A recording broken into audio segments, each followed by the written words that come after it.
ব্যাঙ্গালোর থেকে কলকাতা ভ্রমণের একটি পর্ব তুলে ধরলাম। এই পর্বটির নাম হলো তারাপীঠ ও দেওঘর পর্ব। আস্তে আস্তে সবকটা পার্টি আপনারা দেখতে পাবেন। তো এই যে দেখছেন, আমরা হাওড়া স্টেশনে পৌঁছে গেছি এবং যে গেরুয়া কালারের নতুন বন্দে ভারতটা লঞ্চ করেছে সেটাতেই আমরা টিকিট কেটেছিলাম। টিকিট পড়েছিল প্রায় এক একজনের উইথ ফুড ওই রাউন্ড 1500 মতো। আমরা এক্সিকিউটিভ ক্লাসে টিকিট পাইনি বটে, আমরা নর্মালি কেটেছিলাম, যেখানে 3টে সিট, এই যে আপনারা দেখতে পাচ্ছেন 3টে সিট, আর এক্সিকিউটিভ ক্লাসে 2টো করে সিট, কিন্তু পুরো গাড়িটাই এসি, সেটা যদিও আপনাদের বলে দিতে হবে না। তো যাই হোক, দুগ্গা দুগ্গা করে যাত্রা শুরু করলাম। যাত্রা শুরু করার পরে কি তো সঙ্গে সঙ্গে খাবার দিয়ে গেছে। তো কি কি দিয়েছে আমরা দেখে নিই। দেখুন, 2টি বিস্কুট দিয়েছে এখানে একটা মশালা জিঞ্জার চায়। আমার যদিও চায়তে মশালা বা জিঞ্জার কোনোটাই ভালো লাগে না, তো যাই হোক কী করবো, অগত্যা নিতেই হলো। এবং আমাদের একটা হ্যান্ড হার্বাল স্যানিটাইজার দিয়েছে, এবং এই যে রেল নীরের জলটা, যেটা অনেক ট্রেনেই দেয় না, কিন্তু সেটা দেখলাম এখানে দিয়েছে।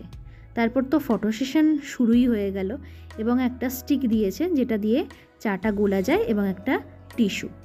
তারপর যথারীতি এই যে আমার বর এখানে কাজ চালু করে দিয়েছে। তো আমি ভাবছি কখন কাজটা শেষ হবে, কারণ ওনার কাজ যদি অফিসের একবার চালু হয় তাহলে তো সেই রাত্রিরে গিয়েই শেষ হয়।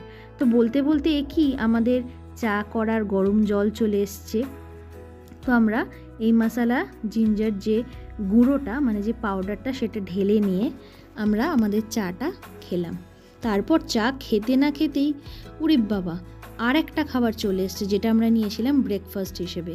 তো আমরা যে কম্বোটা নিয়েছিলাম সেই কম্বোর মধ্যে এগ, একটা বড় এগ এর omelette, French fries, butter, corn, 2টো ব্রেড ছিল। এছাড়া এক্সট্রা কিছু ছিল, সেটা হলো এই যে দেখতে পাচ্ছেন, এটা হচ্ছে পেপার, ছোট একটা শ্যাশে, এটা হচ্ছে সল্টের একটা শ্যাশে, এবং একটা ওয়েট ওয়াইপস।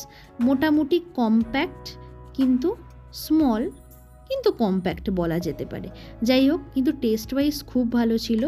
সেটা খেয়েও আমাদের বাঙালি তো আসলে চায়ের নেশাটা মন থেকে যায় না।